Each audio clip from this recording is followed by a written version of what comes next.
माझे आजोबा 10 ओळी निबंध. माझे आजोबा आमच्या कुटुंबातील सर्वात मोठी आणि महत्त्वाची व्यक्ती आहे. माझे आजोबा अत्यंत हुशार आणि प्रेमळ आहेत. माझे आजोबा तंदुरुस्त व निरोगी आहेत.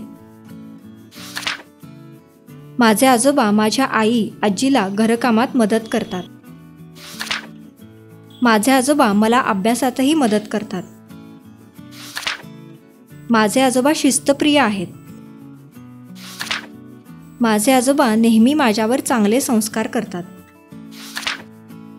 माझ्या आजोबांनी घरासभोवती अनेक रंगीबेरंगी फुलझाडे लावली आहेत. माझे आजोबा नेहमी आनंदी, उत्साही आणि प्रसन्न असतात. मी आणि कुटुंबातील सर्वजण आम्ही आजोबांचा आदर करतो.